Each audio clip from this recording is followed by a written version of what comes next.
राज ठाकरे आणि उद्धव ठाकरेंच्या नात्यात आणखी दृढता। राज ठाकरेंच्या कुटुंबियांनी मातोश्रीवर केलं स्नेहभोजन। ठाकरे बंधूंची 3 महिन्यातली ही 6वी भेट।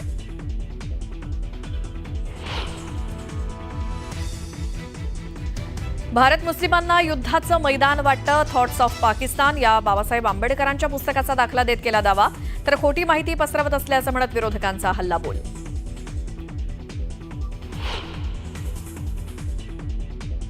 काँग्रेस बरोबर असणाऱ्या हिंदूने ठरवलं पाहिजे मुसलमान एक साथ तुमच्या बरोबर येतोय, आम्ही तुमच्या विरोधामध्ये जातो। तर हिंदूंनी काँग्रेस विरोधी भूमिका घ्यावी, अहिल्यानगरच्या सभेतनं पडळकरांची टीका।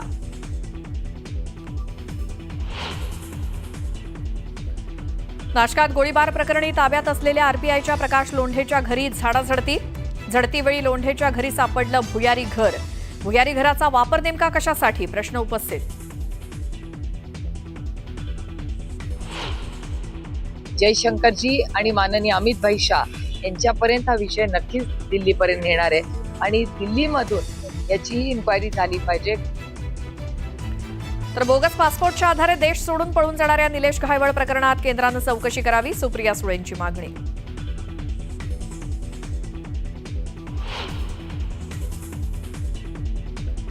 राजकारणात नेत्यांना सर्व लोक शिव्या देतात, शिव्या ऐकणं हा आमचा धंदाच झालाय, शिव्या ऐकायच्या त्यानंच आमदार व्हावं, गुलाबराव पाटलांचं विधान।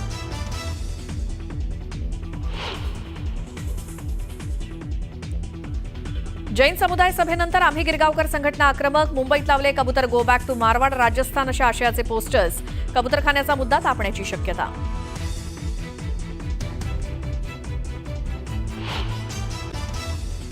महायुतीनं स्थानिक स्वराज्य संस्थांच्या निवडणुकीसाठी मोर्चे बांधणी सुरू केली असतानाच इकडे ठाकरे बंधूंच्याही भेटीगाठी वाढल्याचं दिसतंय। रविवारी म्हणजेच आज राज ठाकरे पुन्हा एकदा सहपरिवार उद्धव ठाकरेंच्या निवासस्थानी अर्थात मातोश्रीवर पोहोचले। कुटुंबिक असल्याचं सांगण्यात आलं तरी देखील या भेटीमध्ये राजकीय गणितांची जुळवाजुळव झाल्याची शक्यता आहे।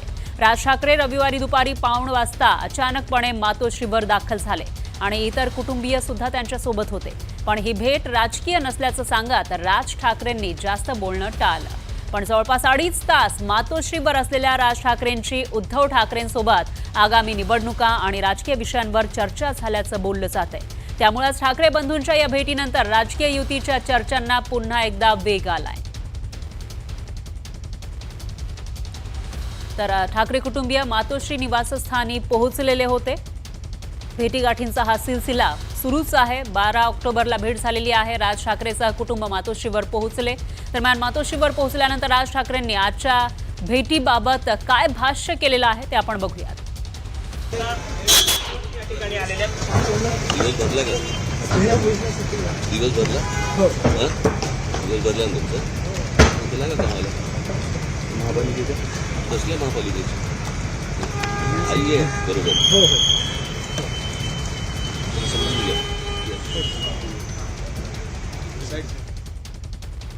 तर आतापर्यंत ठाकरे बंधूंच्या कधी कधी भेटी झाल्या त्यावर एक नजर टाकूयात। या वर्षामध्ये या भेटीगाठींचा सिलसिला सुरू आहे आणि मोठ्या प्रमाणामध्ये भेटी होताना दिसत आहेत। तर ही दृश्य आपण बघू शकतोय। 5 जुलै 2025ला विजयी मेळाव्यामध्ये 2 दशकानंतर हे दोन्ही बंधू एकत्र आलेले होते। त्यानंतर 27 जुलैला उद्धव ठाकरेंच्या वाढदिवशी राज ठाकरे हे मातोश्रीवर पोहोचले होते आणि त्याच्या पुढच्या महिन्यामध्ये 27 ऑगस्टला गणेशोत्सवानिमित्त उद्धव ठाकरे सहकुटुंब शिवतीर्थावर पोहोचले होते। तर 10 सप्टेंबरला उद्धव ठाकरे, राऊत आणि परब हे राज ठाकरेंच्या भेटीला शिवतीर्थावर दाखल झाले होते। उद्धवराज यांच्यामध्ये 2.5 तास चर्चा झाली होती। त्यानंतर 5 ऑक्टोबरला राज ठाकरे मातोश्रीवर भेटीला आलेले होते। ठाकरे बंधूंमध्ये 40 मिनिटं त्यावेळेला चर्चा झाली आणि 12 ऑक्टोबर म्हणजेच आज राज ठाकरे सहकुटुंब मातोश्रीवर पोहोचले। मातोश्री या उद्धव ठाकरेंच्या निवासस्थानी ठाकरे कुटुंबाचं स्नेहभोजन झालं। दरम्यान आजच्या भेटीवरून ठाकरेंच्या शिवसेना नेत्यांकडून सकारात्मक प्रतिक्रिया देण्यात आली आहे।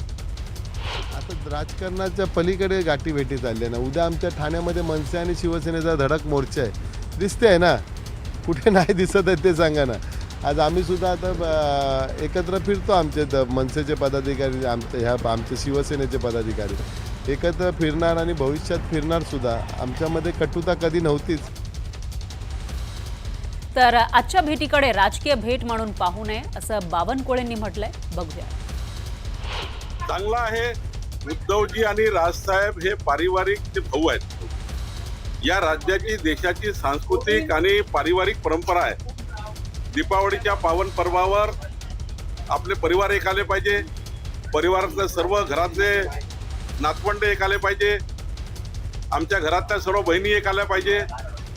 यामध्ये मला वाटतं माझ्यासारख्या कार्यकर्त्यांनी याकडे राजकारणासारखं बघू नये. दरम्यान ठाकरे बंधूंची युती झाल्यास त्यांना फायदा कसा होऊ शकतो ते आपण बघूयात ग्राफिक्सच्या माध्यमातून. हे दोन्ही ठाकरे बंधू एकत्र आले तर मराठी आणि हिंदुत्ववादी मतदार ठाकरे ब्रँडकडे पुन्हा एकदा येऊ शकतो. जास्तीत जास्त मतं त्यांना देऊ शकतो अशी शक्यता आहे. त्याचबरोबर विखुरलेली मराठी मतं एकवटली जाऊ शकतात असाही अंदाज बांधला जातोय. उद्धव ठाकरे आणि राज ठाकरे एकत्र आल्यास मुंबई, ठाणे, नाशिक, पुण्यामध्ये ताकद निर्माण होऊ शकते. या ठिकाणी आगामी काळामध्ये ज्या निवडणुका होणार आहेत त्याच्यामध्ये या एकजुटीचा फायदा या दोन्ही ठाकरे बंधूंना होऊ शकतो. मुंबई महापालिकेमध्ये ताकद दाखवल्यास दोन्ही पक्ष सशक्त होऊ शकतात. पालिकेची निवडणूक आता आगामी काळामध्ये होणार आहे आणि त्या पार्श्वभूमीवर एकजुटीचा फायदा दोघांना होऊ शकतो. दोन्ही पक्ष सशक्त होऊ शकतात कारण मराठी माणसं जी आहेत, मराठी मतदार जे आहेत आणि त्याचबरोबर हिंदुत्ववादी मतदार या दोन्ही ठाकरे बंधूंना मतदान करतील अशी शक्यता वर्तवली जाते. दरम्यान ठाकरे बंधूंची युती झाल्यास निवडणुकीमध्ये महायुतीला मात्र फटका बसू शकतो का, याबाबत राजकीय विश्लेषक काय म्हणतात तेही आपण बघूयात. याच्यामध्ये महायुतीचा हिंदुत्ववादी मतदार ठाकरेंकडे वळण्याची शक्यता आहे. हिंदुत्ववादी मतदार हा महायुतीला मतदान करतो असं म्हटलं जातं. मात्र जर दोन्ही ठाकरे एकत्र आले तर महायुतीला फटका बसू शकतो. शिंदेंच्या शिवसेनेला मिळालेली हिंदुत्ववादी मतं कमी होतील असाही अंदाज या ठिकाणी लावला जातोय. शिंदेंच्या शिवसेनेकडे वळलेला जो हिंदुत्ववादी मतदार आहे तो ठाकरेंकडे पुन्हा येण्याची शक्यता आहे. हिंदुत्ववादी मतं मराठी माणसांची एकजूट महायुतीला तोट्याची ठरू शकते असाही एक अंदाज बांधला जातोय. तर आपण बघतोय बंधूंची एकता झाली तर महायुतीला मात्र फटका बसण्याची शक्यता आहे. पुढची बातमी पाहूया. पुण्यामध्ये पवार काका पुतण्या पुन्हा एकत्र दिसतील. वसंतदादा शुगर इन्स्टिट्यूटमध्ये महत्त्वाची बैठक सुरू आहे. हे दोघं एकत्र आलेले आहेत. 163 कारखान्यांचे पदाधिकारी बैठकीला हजर आहेत. वसंतदादा शुगर इन्स्टिट्यूटचं संचालक मंडळ बैठकीला हजर आहे. पूर परिस्थितीत नुकसान झालेल्या पिकांचा आढावा घेतला जातोय. आपण पाहतोय वसंतदादा शुगर इन्स्टिट्यूटमध्ये महत्त्वाची बैठक सुरू आहे आणि या बैठकीच्या निमित्ताने पवार काका पुतण्या एकत्र दिसत आहेत. 163 कारखान्याचे पदाधिकारी या बैठकीला उपस्थित आहेत. शरद पवार आणि अजित पवार देखील या बैठकीमध्ये हजर असल्याचं समजतंय. ही महत्त्वाची घडामोड आहे कारण ज्या वेळेला पवार काका पुतणे एकत्र येतात त्यावेळेला राजकीय चर्चांना देखील उधाण येतच. ही वसंतदादा शुगर इन्स्टिट्यूटमधली बैठक असली तरीही मात्र यातून आता काही राजकीय चर्चांना तर्कवितर्क लावले जातात का तेही पाहावं लागणार आहे. मात्र पूर परिस्थितीत नुकसान झालेल्या पिकांचा आढावा घेण्यासाठी ही बैठक आयोजित करण्यात आल्याचं समजतंय.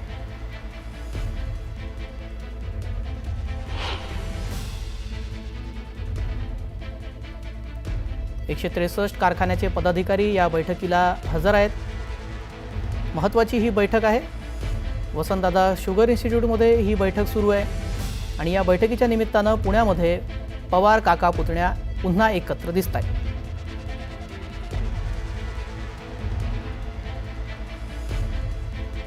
या संदर्भात अधिक माहिती जाणून घेऊया. सुमित सोनावणे आमचे प्रतिनिधी थेट जोडले गेलेले आहेत. सुमित, आता आपण पाहतोय शुगर इन्स्टिट्यूटची ही महत्त्वाची बैठक आहे. मात्र त्यानिमित्ताने शरद पवार आणि अजित पवार एकत्र दिसतील. काय तिथले अपडेट्स आहेत? आज शुगर इन्स्टिट्यूटमध्ये 163 कारखान्यांचे प्रमुख पदाधिकाऱ्यांनी वसंतदादा शुगर इन्स्टिट्यूटच्या संचालकांची बैठक आहे. साधारण तासभरापासून ही बैठक सुरू आहे. या सगळ्यामध्ये शरद पवार आणि उपमुख्यमंत्री अजित पवार हे या बैठकीला एकत्र आलेले आपल्याला पाहायला मिळते. लास्ट टाइम आपण जर गेल्या वेळेस पाहिलं तर या ठिकाणी पवार अजित पवार हे बैठकीला उपस्थित होते आणि त्यानंतर आज देखील ते प्रमुख जे काही वसंतदादा शुगर इन्स्टिट्यूटचे कारखाने आहेत त्याचे 163 कारखान्याच्या प्रमुख पदाधिकाऱ्यांची जी बैठक आहे ती या ठिकाणी होती. पहिली संचालक मंडळाची बैठक होणार आहे आणि त्यानंतर प्रमुख पदाधिकाऱ्यांशी अजित पवार हे संवाद साधणार आहेत. या सगळ्यामध्ये पूर परिस्थितीमुळे नुकसान झालेल्या पिकांचा आढावा देखील या बैठकीमध्ये घेणार आहे. त्या निमित्ताने काही तांत्रिक अडचणीमुळे सुमी सोनावणे यांचा आवाज आपल्यापर्यंत पोहोचत नाही. त्यांच्याशी परत संपर्क साधण्याचा प्रयत्न करूयात. मात्र ही घडामोड आपण पाहतोय. पूरस्थितीत नुकसान झालेल्या पिकांचा आढावा घेण्यासाठी वसंतदादा शुगर इन्स्टिट्यूटमध्ये ही महत्त्वाची बैठक आयोजित करण्यात आलेली आहे आणि या बैठकीमध्ये पवार काका पुतण्या एकत्र दिसत आहेत. पुढची बातमी आता पाहूयात. स्थानिक स्वराज्य संस्थांच्या निवडणुकीसाठी भाजपाची रणनीती ठरलेली आहे. महाविकास आघाडीच्या स्थानिक पातळीवरील बड्या नेत्यांना भाजपाची दारं खुली करण्यात आली आहेत. भाजपमध्ये येण्यास इच्छुक असतील त्यांना पक्षात घ्या, मात्र आपल्या कार्यकर्त्यांवर अन्याय होणार नाही याची खबरदारी घ्या, अशा सूचना भाजपाच्या वरिष्ठ नेत्यांनी दिल्या. कोकण आणि ठाणे विभागाच्या बैठकीमध्ये मिनी विधानसभेत यश मिळवण्यासाठी भाजपाची रणनीती ठरवण्यात आली आहे. त्यामुळे आगामी काळामध्ये वसई, विरार, नवी मुंबई, ठाणे, सिंधुदुर्गमध्ये भाजपात जोरदार इन्कमिंग होण्याची शक्यता वर्तवली जाते. त्यामध्ये ओरिजिनल राहिले तिथे. आता भारतीय जनता पक्षात जर तुम्ही कधी असेंब्लीमध्ये गेला ना तर जरूर एक नजर टाका. तुम्ही त्या व्हिजिटर्स गॅलरीमध्ये बसला आणि असं सगळं भारतीय जनता पक्ष बघितलं की म्हणलं अरे हा तर आपल्याचकडे होता, अरे हा तर काँग्रेसमध्ये होता. भारतीय जनता पक्षाचं काँग्रेसीकरण झालेलं आहे.